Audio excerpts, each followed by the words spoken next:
Greetings, and welcome back. A pleasure to have you. Quite the pleasure. It seems you all enjoyed my last reading as much as I did. How lovely. So, I've decided to keep this jamboree going a little longer. How lucky for you. Today, I'll be reading Chapter 2 of the story of our intrepid protagonist from last week. What will our dear Alastor get up to this time? Let's find out, shall we? Magic and shadows. Be careful what you wish for. Chapter 2. Pick a card. Any card. Alastor hummed idly.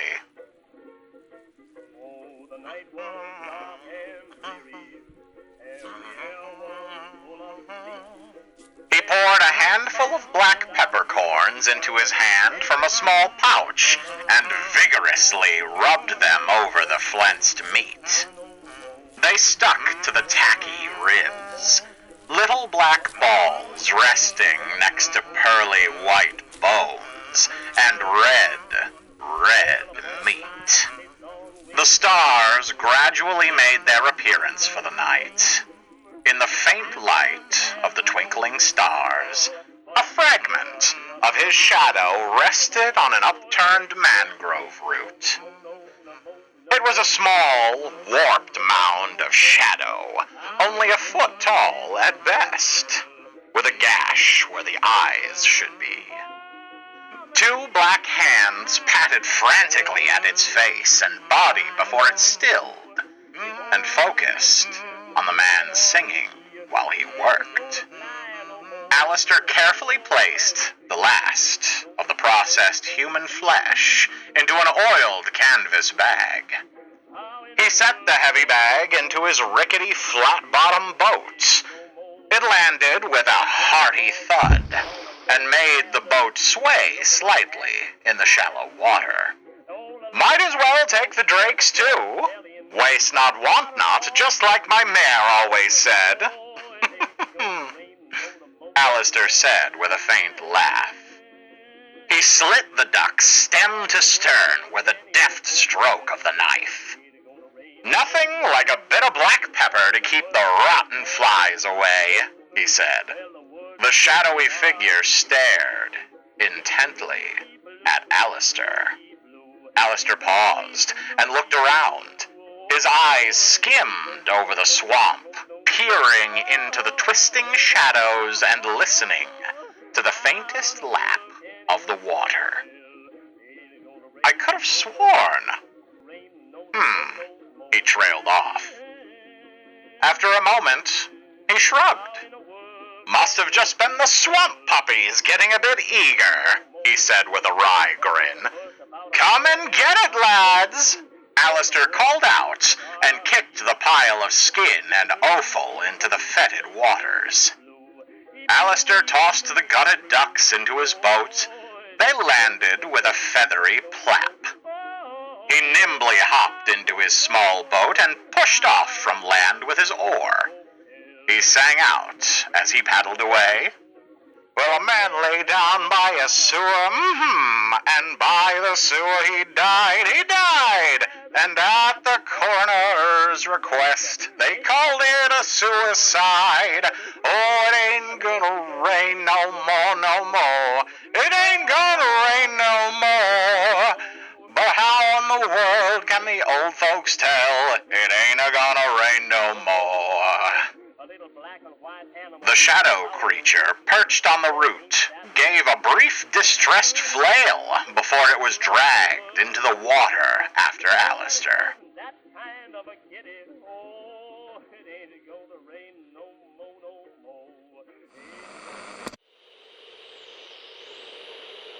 The old dock had seen better days. It still stood, jutting out over the water, the pylons coated with pitch-black creosote.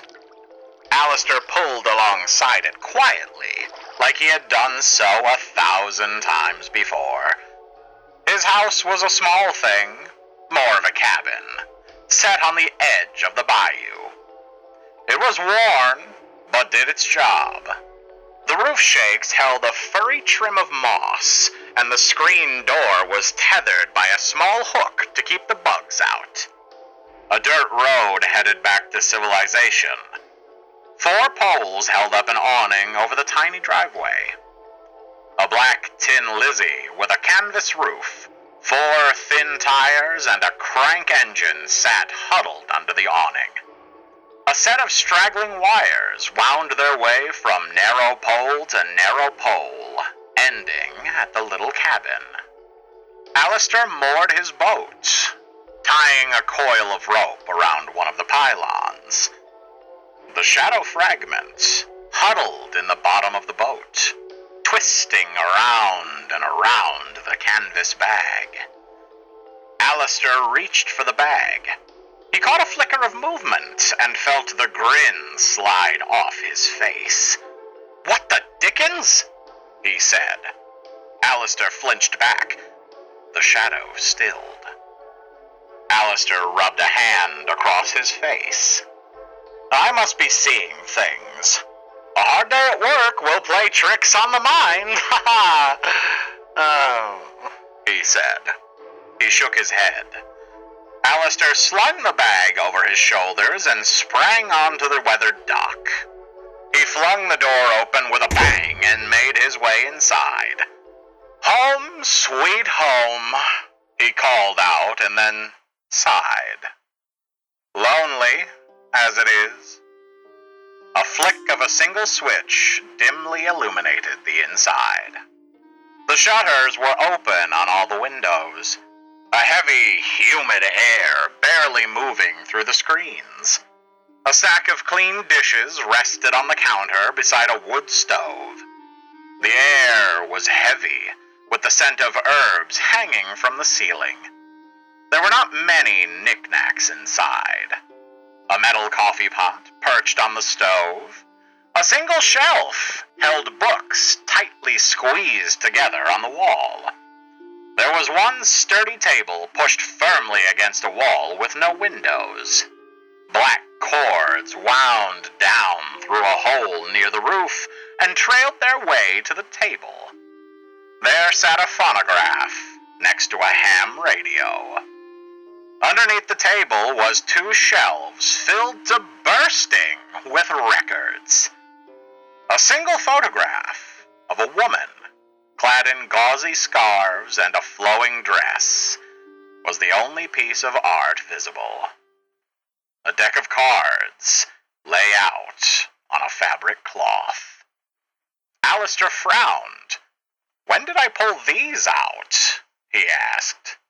He reached out to pick up the loose deck. His fingers barely grazed the backs when a card leapt out and hit the floor, face up. It was a hand-drawn card depicting a naked woman with long flowing hair pouring water out of 2 jugs. Surrounding her were stars. Inscribed at the top of the card in delicate penmanship were the words, "Les Étoiles." The woman's head was facing Alastor's boots. Alastor paused. His shadow did not. It coiled restlessly at his feet. Alastor stared at the shadow, then stared at the card. "What?" he said. His voice was flat. "In the Sam Hill," he breathed out. A small fragment of his shadow broke off and stared up at Alastor. It looked ragged and patchy in the dim light, but it was distinctly there, where no shadow should be. Alastor waved an arm out and touched nothing. He stared. The shadow stared back. It waved. Alastor flinched. Hesitantly, he reached out to the tarot deck and gently laid 2 more cards out face down next to the star. He flipped them over. A young man dressed as a jester had his foot in the air and looked ready to step face first off a cliff. LeFou, the name said. The next was even darker and oozed malevolence. A man and a woman had chains erupting out of their chests that tied them to a burning goat skull. Le Diable was written with a jagged hand. Right. Sure. That makes sense, absolutely. So dearest Mare would read that as the star reversed, be careful what you wish for, followed by the fool upright, take a leap of faith. Then the devil upright, a bargain that cannot be broken. 3 major arcana, a path that is set and cannot be changed. Absolutely, that makes perfect sense. Except it doesn't explain all this, any of this. What? Alastor let out a laugh that rapidly climbed into a high-pitched, unhinged giggle. I've finally done it! I've snapped! This is to be expected. Alastor said. He drew a ragged breath. With a shaky hand, he picked the cards up and carefully shuffled them back together. Then he went to the stove and loaded the steel coffee pot with water and grounds. The small shadow creature stared at him, unblinking. It tracked his every step. Alastor stoked the banked coals until a small flame stirred. He heated the slender pot to a boil and poured a cup of black coffee into a red mug. The shadow tilted its head. It followed each swirl of the spoon that mixed a pinch of sugar into the cup full of boiling black tar. Alastor took a sip. The shadow sprouted 2 hands and clapped. The faintest sound of applause rang out into the silent room. Alastor laughed. What are you, my own private peanut gallery? He asked. The shadow nodded vigorously. Wait, what? Alastor said. The thin, patchy black shadow tore open where a mouth would be. A slash of light cut across illusory teeth as Alastor's own voice sounded out in the quiet room. It was echoey and distorted, but clear enough to make out the words. What I wouldn't give for an audience right now. Oh, Alastor said. I see.